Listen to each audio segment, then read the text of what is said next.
최준 원장님, 이분의 증상 어떻게 보시나요? 네, 현재 환자분이 호소하신 증상 같은 경우에는 전형적인 뇌출혈 후유증의 한 양상으로 볼 수 있을 것 같습니다.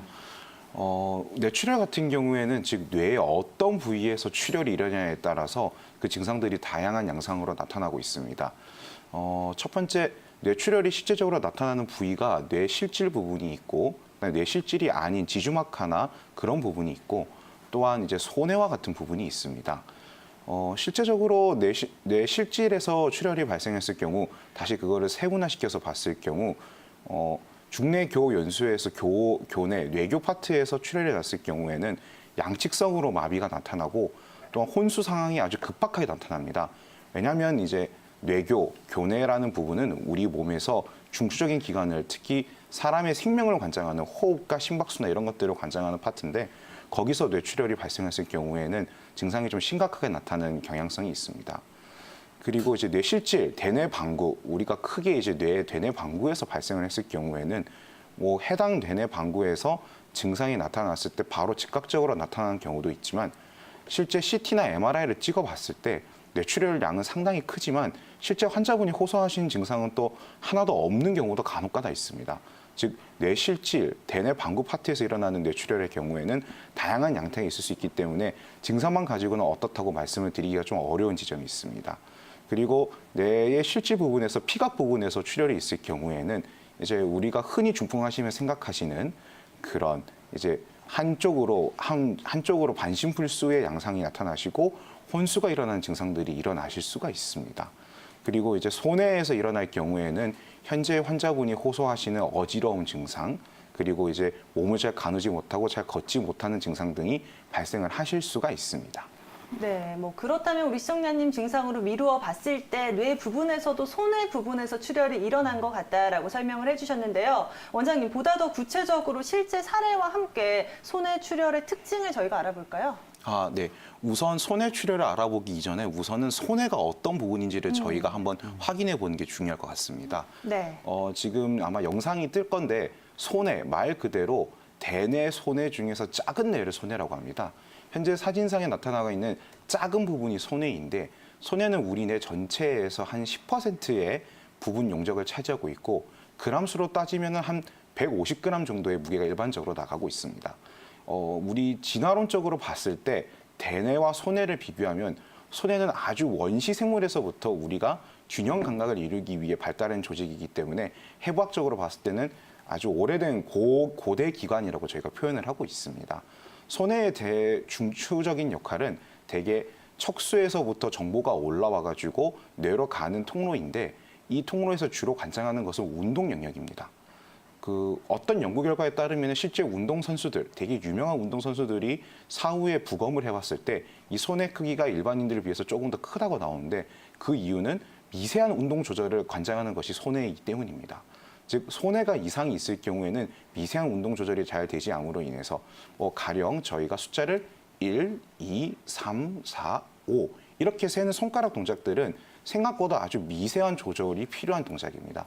이런 조절들을 소뇌에서 관장을 합니다. 또한 우리가 이제 여러 운동선수들이 특히 균형 감각을 많이 요하는 발레리나나 김연아 선수가 했었던 피겨 스케이팅 같은 종목 같은 경우에는 미세한 그런 균형 감각이 필요합니다. 이런 균형 감각조차도 소뇌에서 관장을 합니다. 소뇌는 대뇌와 달리 뭔가 사고를 하거나 이런 영역은 아니지만 또한 직접적으로 어떤 동작을 발생시키는 기관은 아니지만 여러 정보들이 들어왔을 때 그거를 관장하는 통로로서 미세한 운동 조절, 즉 아주 섬세한 운동 조절을 하는 기관이라고 생각하시면 될 것 같습니다. 네, 그렇다면 이 소뇌 부분에서 출혈을 확인하려면 아무래도 CT 촬영을 해야 되는 거잖아요. 네네. 원장님, 실제 환자분들의 이 뇌 모습이 궁금하거든요. 어떤가요? 우선 환자분들의 뇌 모습은 이제 단층 촬영창에서 어떤 높이로 자르냐에 따라서 되게 다른 양상이 나타납니다. 네. 현재 준비된 영상에 보면은 저희가 특히 소뇌 파트에서 발생한 뇌출혈의 CT 사진이 아마 영상으로 뜰 겁니다. 현재 보면은 사진상에서 하단부 쪽에 보면은 약간 하얀색 음영으로 나타나 있는 부분이 있으실 겁니다. 그 부분이 바로 소뇌에서 뇌출혈이 발생했을 때 CT상에서 고음영, 즉 하얀색으로 음영이 나타난 부분입니다. 현재 이 우리 사람의 뇌는 사람의 뇌가 이렇게 쭉 있을 때 손에는 아주 하단부에 있기 때문에 이 하단부에서부터 단층을 이렇게 착착착 찍어가는 영상에서 현재 영상 같은 경우에는 손해와 이제 대뇌의 기저부 파트가 보이는 영상으로서 현재 우리 뇌를 보여주는 한 모습입니다. 이 손해 부분에 출혈이 발생했을 경우에 나타나는 증상들은 특징적인 것이 발병한 당시에는 아주 뒷머리, 아까 저희가 전체 뇌의 그런 그림으로 봤을 때 기억을 되돌려 보시면은 뇌 후반부 쪽에 있습니다.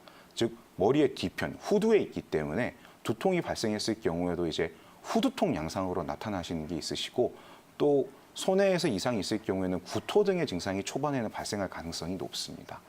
그리고 이제 이 손해출혈의 경우에는 전체 뇌출혈에서 한국인의 경우 10에서 30%의 유병률을 가지고 있으므로 꽤 자주 발병하는 뇌출혈 중 하나라는 것을 알 수 있습니다. 그리고 이 뇌출혈이 이제 손해 파트에서 나타났을 경우에 앞에 말씀드렸던 손해의 기능에 여러 가지 이상들이 같이 발병을 할 수가 있습니다.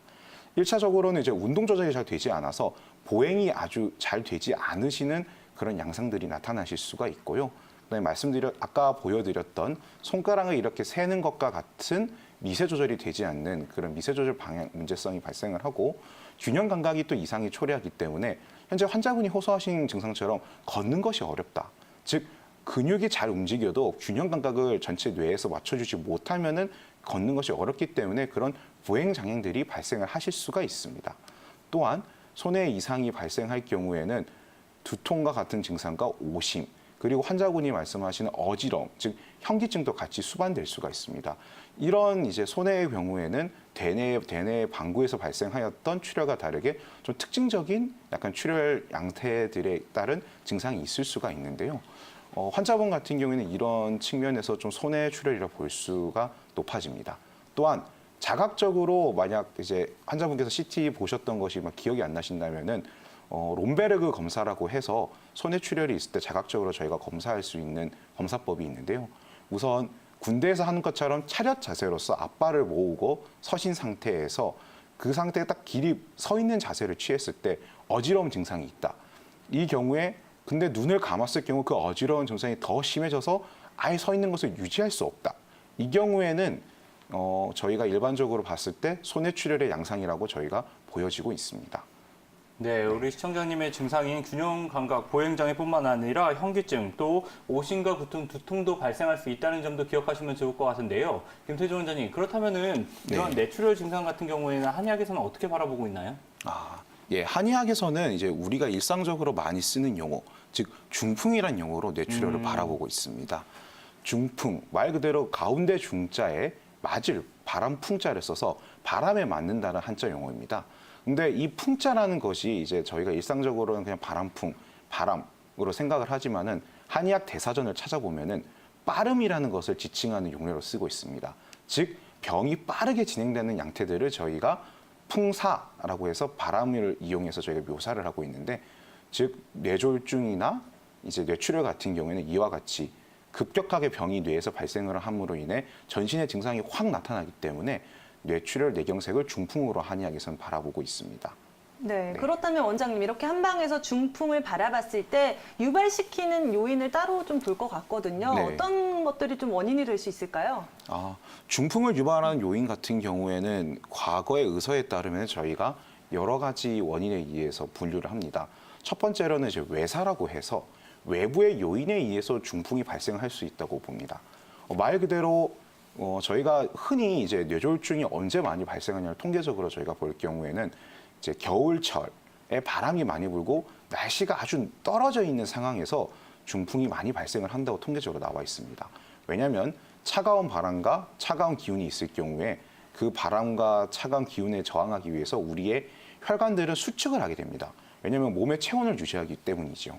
근데 그 상황이 계속됐을 경우에 이제 고혈압이 원래 기저질환으로 있으신 분들 같은 경우에는 혈관이 좁아지면, 즉 저희가 쉽게 생각을 하면은 이제 그 호수가 있는데 그 호수의 직경이 좁아짐으로 인해서 저희가 수압을 올리기 위해서 앞에를 막으면 분수가 쫙 나오지 않습니까? 이처럼 우리의 혈관이 좁아짐으로 인해서 차가운 외부 바람에 의해서 혈관이 좁아질 경우 뇌출혈의 발생 빈도가 높아집니다. 이와 같이 외부적 요인에 의해서 발생할 수 있는 중풍을 이제 풍한사에 의한 중풍이라 보고, 과거 이제 지금처럼 보온이 잘 되지 않는 과거 뭐 조선 시대나 뭐 고려 시대 이런 시대 같은 경우에는 이와 같이 중풍이 실제로 발생한 분들이 많았기 때문에 그와 같은 날씨 요인들을 중풍의 요인으로 보고 있습니다. 이를 이제 동의보감에서는 참진짜, 진짜를 써서 진짜 중풍, 진짜 차가운 외부의 기운에 의해서 중풍이 발생했다고 바라보고 있습니다. 이와 같은 진중풍과는 다르게 같을 류자, 비슷할 유자를 쓴 류중풍이라는 중풍이 있습니다. 류중풍이라는 것은 외부의 요인에 의해서 중풍이 발생한 것이 아니라 내가 가지고 있는 내부적 요인에 의해서 중풍, 즉 무엇이 막히거나 출혈이 일어나는 것들이 이에서 지금 전신 증상이 나타날 수 있다고 보고 있습니다. 동의보감에서 특히 많이 강조를 하고 있는 류중풍 같은 경우에는 크게 두 가지를 생각할 수가 있는데 하나는 상정증, 즉 정을 상해서 발생한 중풍이 있고 그 다음에는 단골증, 즉 담이 위로 치받아서 발생한 중풍 증상이 있습니다. 이 중에서 이제 상정증에 대해서 조금 더 자세히 살펴보면요. 우선 정이라는 것이 무엇인지를 저희가 정의를 살펴보고 갈 필요성이 있을 것 같습니다. 정이라는 것은 이제 우리 몸을 구성하는 가장 보배로운 에너지 물질 체계라고 생각을 하시면 됩니다. 우리 몸에서 음식물을 섭취를 해가지고 이 음식물을 바탕으로 해서 에너지를 저희가 생산을 하는데 그 생산의 에너지 중에서 최고 핵심 중에 핵심을 동의보감이나 한의학 전반에서는 정이라고 표현을 해서 아주 순수한 에너지원이라고 봅니다. 이렇게 말하면 너무 추상적이실 수 있을 것 같은데 현대의학적으로 저희가 그 정을 바라보면 뇌척수액과 비슷한 측면이 아주 많습니다. 뇌척수액이란 것은 우리 뇌와 척수를 감싸고 있는 그런 물질로서 이 물질 같은 경우에는 우리 몸의 호르몬을 관장을 하고 실제 우리 뇌와 척수의 약간 노폐물을 제거를 하고 운반하는 역할을 합니다. 그리고 뇌와 척수를 보호하죠. 그렇기 때문에 아주 우리 몸에서 물질, 뭐 예를 들어 수액 성분 중에서 가장 중요한 것을 뽑아라고 하면은 뇌척수액이 가장 중요하게 현대의학에서 뽑고 있습니다. 그런 측면에서 정은 뇌척수액과 현대적 의미로 봤을 때는 일맥상통하는 측면이 많고 어떤 의미에서 보면 조금 더 포괄적으로 보고 있다고 바라볼 수 있습니다. 이와 같은 정이 충만하면은 우리 몸에 에너지가 충만하기 때문에 뇌 활동, 사고 활동 이런 것들이 아주 잘 일어납니다. 하지만 정이 고갈됐을 경우, 즉 상정증, 정이 없어졌을 경우에는 우리 몸을 채워주는 에너지원이 고갈됐기 때문에 뭔가 멍하고 뭔가 어지러운 증상들이 납니다. 쉽게 생각을 제가 비유를 들면 시험 기간에 이제 학생들이 밤을 새워서 공부를 하거나 또는 이제 게임을 하기 위해서 밤을 새워서 계속 게임을 했을 경우 그 다음 날의 증상들이 되게 멍하고 좀 뭔가 사람이 좀 정신이 없는 그런 양상들이 나타날 수가 있는데요. 이와 같은 느낌이 이제 만성적 피로를 위해서 지속적으로 일어나는 것이 상정증으로 볼 수가 있습니다. 뭐 또 쉽게 생각하면 약간 이제 직장인분들이 이제 술을 많이 이제 밤 새벽 3시, 4시까지 달리시고 난 다음에 다음날 아침에 출근했을 때 머리가 맑지 않고 되게 힘든 그런 양상들이 있을 수 있는데요. 이런 것들이 뭐 일종의 상정증을 생각하는 예시로 보시면 되는데 실제 중풍에서 말하는 상정증은 이제 그런 정도를 넘어선 만성적으로 이미 이제 손상이 일어났던 거에 의해 발생한 거기 때문에 상당히 더 깊은 측면이라고 볼 수 있습니다. 이렇게 상정증이 있을 경우에는 눈도 침침하고 말도 좀 어눌해지는 것이 있고 정신도 맑지 않은 지금 환자분이 호소하시는 약간 어지러움 증상 같은 것들이 실제 같이 발병을 할 수가 있습니다. 두 번째는 이제 담골증이라는 것을 저희가 살펴보려고 하는데요.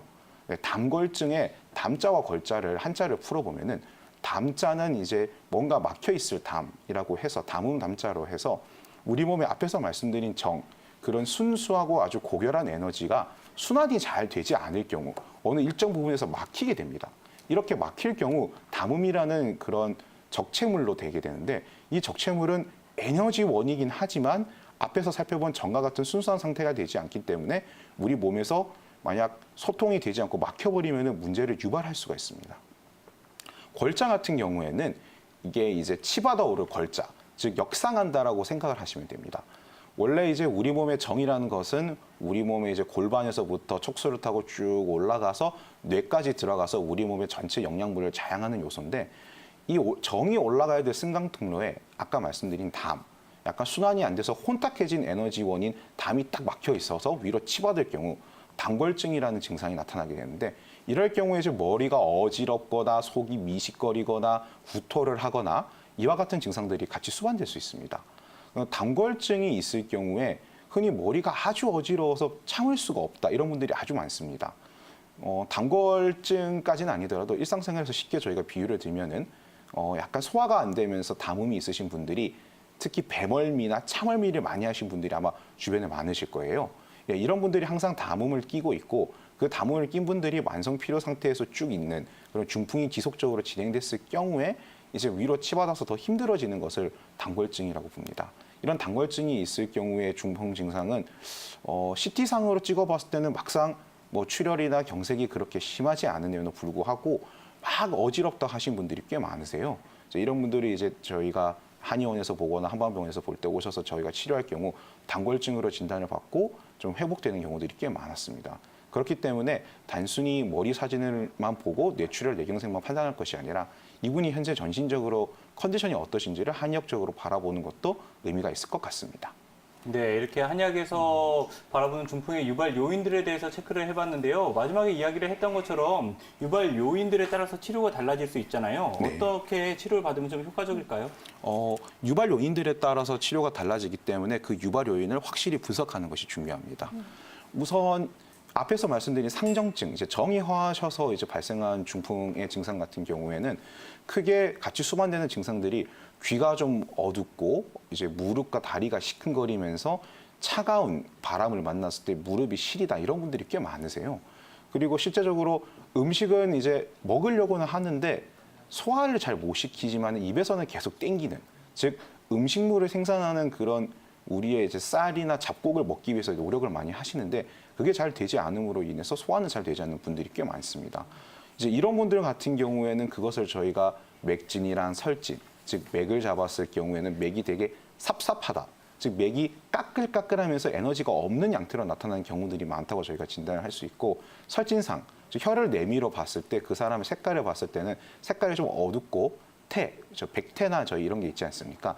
태는 생각보다 많이 끼지 않고 맨들맨들한 유리 같은 경향이 좀 많으세요. 이런 분들은 저희가 상정적으로 진단을 할 수가 있습니다. 단골증 같은 경우에는 이제 담음을 저희가 진단을 하는데, 담음은 이제 우선 배에서 녹록 유성이라고 해서 한의학적으로 저희가 보면 이제 배에서 꼬르륵 꼬르륵 소리가 나면서 약간 배에 약간 가스도 많이 차시는 분들이 있는데, 이런 분들이 이제 담음의 증상, 즉 단골증에 담음이 있다고 볼 수가 있고, 맥을 잡았을 경우에는 앞에 분들과는 다르게 뭔가 구슬이 꿀렁꿀렁 굴러가는 맥, 저희가 이제 뭐 활지랄 활이를 해서 그 활맥을 쓰는데 그런 경우가 많이 씁니다.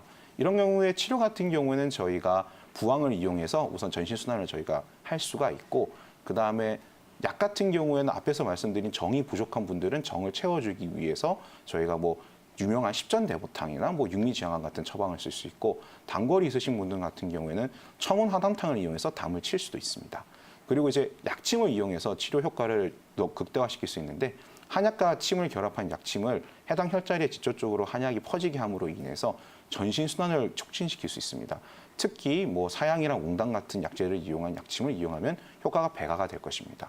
그리고 환자분에게 이제 일반적인 침 치료를 쓸 수 있는데, 중풍 7처혈이라고 해서 중풍에 많이 쓰는 7가지 혈자리들이 있습니다. 머리부터 발끝까지 저희가 7가지 혈자리를 이용해서 쓰는데, 이 치료를 이용하면 훨씬 효과적이시게 치료하실 수 있을 것 같습니다. 네, 전신 순환력 회복을 도와주는 한의 치료 방법까지 들어봤는데요. 뭐 지금 현재뿐만이 아니라 과거 조선 시대에도 많이 나타났던 증상인 만큼 동의보감에서 언급하지 않을 수 없겠죠. 그쵸. 그렇다면 원장님, 동의보감에는 이 중풍 관리 어떻게 하는 게 좋다고 기록돼 있을까요?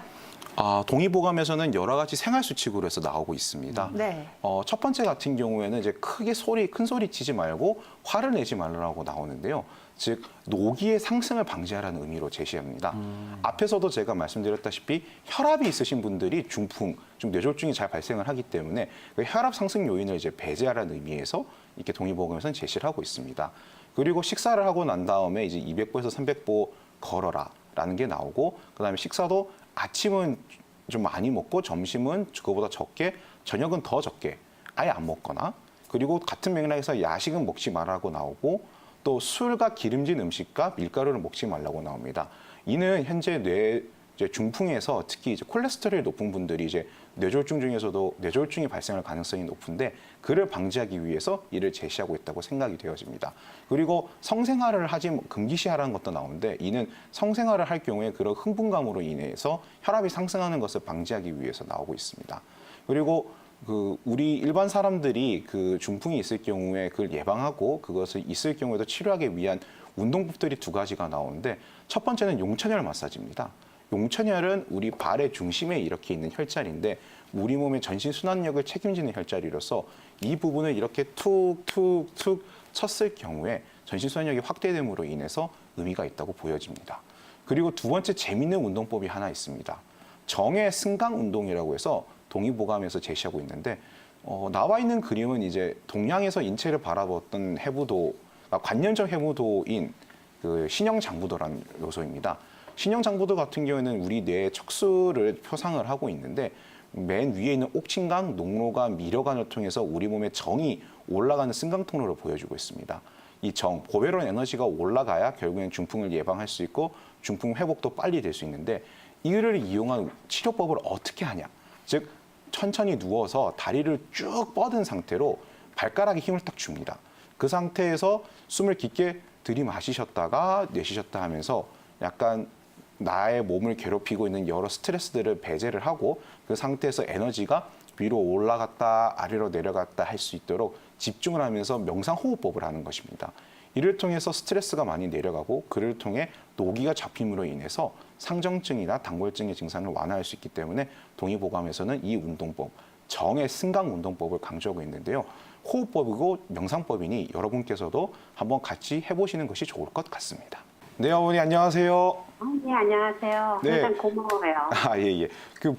그 봉침 시술은 한의원에서 지금 몇 차례 정도 하신 건가요? 네, 지금 거의 1년이 넘었어요. 아, 1년이 넘으셨고요? 처음에는 한 6개월은 한 달에 2번씩 맞고, 네네. 이제는 한 달에 한 번씩 맞거든요. 아, 네. 한 달에 한 번 맞으시고. 많이 좀 나아지는 것 같아서 좀 느긋하게 하는데, 네네. 봉침이 네. 그런 데는 괜찮더라고요. 그런 대로 부작용 예. 없이. 그러는데, 이거가 안 좋다는 소문이 도니까, 이걸 어떻게 해야 되나 하고, 예. 염려스러워서 전화드렸습니다. 아, 네, 그러셨군요. 예, 어떻게 할까요? 그러니까 지금 어머니께서 봉침을 1년간 지금 꾸준히 맞으셨고, 맞으시면서 허리 이제 3번, 4번 쪽으로 불편감이 조금씩 감소하고 계신다고 말씀을 하셨잖아요. 예. 이게 봉침이 조금 약간 우리가 면역계가 예민한 분들 같은 경우에는 맞고 나서 피부가 간지럽다거나 갑자기 피부가 빨갛게 달아오른다거나 좀 여린 그런 건 없어요. 그런 거 없으시죠, 어머니? 예. 예, 그러시면 괜찮으신 거예요. 이게 좀 예민한 사람들 같은 경우에 피부가 그렇게 빨갛게 되고 열이 나는 사람들은 봉침의 그런 반응에 좀 예민하게 반응하셔서 그렇군요. 예, 그런 분들은 조금씩 약하게 맞으시면 되는데 어머님은 이미 쭉 맞으신 걸로 봐서는 봉침이 아주 잘 맞으시는 타입이신 것 같으세요. 그 아픈 좀 부담스러워도 맞고 나면 아주 좋아요. 그렇죠. 그래서 어머니께서는 그런 걱정 안 하시고 계속적으로 봉침 치료를 하셔도 괜찮을 걸로 생각이 됩니다. 근데 처음에는 한 7, 8개월이면 날 겁니다 했는데 네네. 그게 다 낫지가 않네요. 예, 아무래도 조금 오랫동안 젊을 때부터 쭉 써오셔서 좀 퇴행성으로 있는 거라서 꾸준히 계속 좀 관리하시면은 더 나빠지지 않. 예. 이번 그 디스크가 네네. 이렇게 빨리 낫는 게 아닌가 봐요. 그렇죠. 디스크는 좀 꾸준히 관리를 해주셔야 되는데 지금 그래서 너무 한 번씩 맞고 있거든요. 그래서 네. 너무 지금 잘하고 계신 것 같습니다.